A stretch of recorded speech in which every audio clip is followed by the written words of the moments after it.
Good morning. This is X-Pulse AI Morning Mix. Today is Sunday, April 19th, 2026. We're tracking a White House meeting over Anthropic's Mythos model, Meta's reported layoffs tied to AI infrastructure spending, and what chip and venture numbers say about the market. I've got Orion with me. Ready?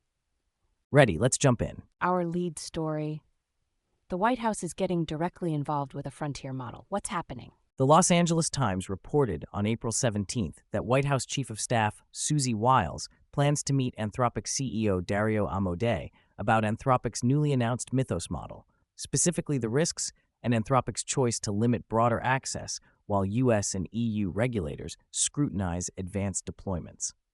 Is this about one model or a new pattern for frontier labs? It's a pattern. When a lab gates a system for safety reasons, policymakers hear, "This is powerful enough to justify special handling." The meeting is also a signal that the White House wants visibility into how these models are evaluated, monitored, and rolled out before the public learns the hard way. Staying with big moves, Meta may be cutting deeply while pouring money into compute. What did we learn? Indexbox reported on April 19th that Meta is preparing major layoffs in 2026, starting with roughly 8,000 job cuts in May, as it reallocates billions toward AI infrastructure and reorganizes teams to prioritize AI work. It's another example of headcount shifting to fund data centers and accelerators. What does that reallocation usually look like inside a company? More capital expenditure, fewer nice-to-have projects, and teams getting merged around a smaller number of AI bets. The dry version is efficiency. The honest version is CapEx ate the headcount budget. Now to the money. Venture capital just posted a huge quarter. What are the numbers? Alt Assets, citing KPMG data, reported on April 17th that global venture investment surged to a record $330.9 billion in the first quarter of 2026, more than doubling year over year, driven heavily by a small set of very large AI-related megadeals. Does that mean early stage is back, or is it top-heavy? It's top-heavy. A handful of massive rounds can make the whole chart look healthy while everyone else is still fighting for airtime. $330 billion. My spreadsheet asked for hazard pay.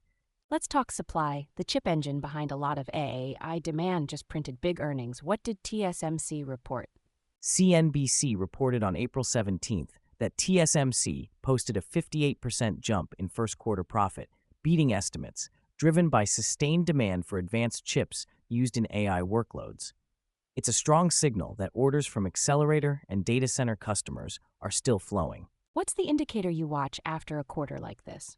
Forward guidance, especially around advanced node capacity, packaging constraints, and how much demand is booked versus speculative. When AI is the growth story, any hint of supply friction ripples through the whole stack, from cloud pricing to startup runway. One more infrastructure twist. OpenAI walked away from a data center plan, and Microsoft stepped in. What's the story? CNBC reported on April 17th that OpenAI abandoned a plan to rent compute directly from a Norwegian data center, and Microsoft took the available capacity instead. It underscores Microsoft's role as OpenAI's primary compute partner, and importantly, as a strategic allocator of large-scale AI capacity. Does this change the balance of power or just formalize what we already knew? It formalizes it. When one partner controls more of the where do we run this decision, it shapes timelines, pricing, and which workloads get priority. Even if the relationship is strong, compute is leverage, because it's the bottleneck everyone feels. A few more quick hits, starting with more capacity and AI factory tooling. What stood out? Barchart reported on April 17th that Microsoft brought its Fairweather AI data center in Wisconsin online ahead of schedule.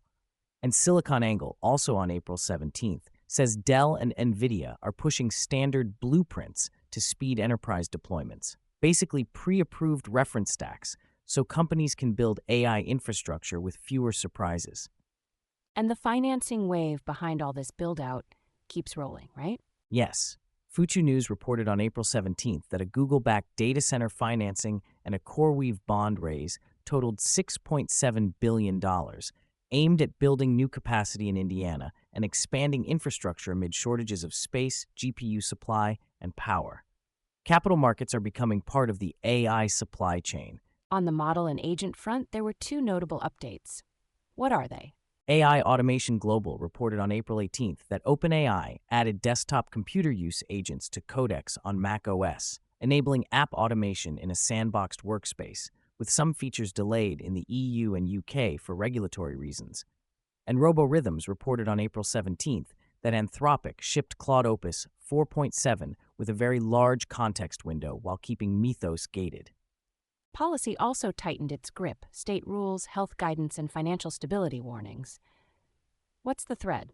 Government Technology reported on April 17th that Illinois lawmakers advanced hearings on state AI regulations for government and industry.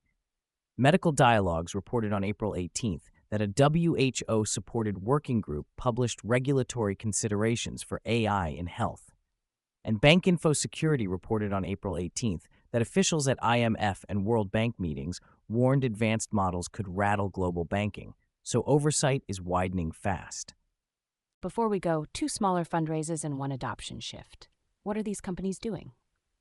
SiliconANGLE reported on April 17th that Resolve AI raised $40 million at a $1.5 billion valuation to optimize production reliability. Think AI that detects and remediates cloud incidents. HIT Consultant, also April 17th, says Joyful Health raised $17 million to use AI for healthcare revenue cycle and unpaid claims recovery. And CoinDesk reported on April 18th that crypto firms are reshaping products as GAA. I captures a rising share of venture funding, including agentic tools for trading and monitoring. That's XPulse AI Morning Mix from XPulse for Sunday, April 19th, 2026. Share it with someone who'd find it useful. See you next time.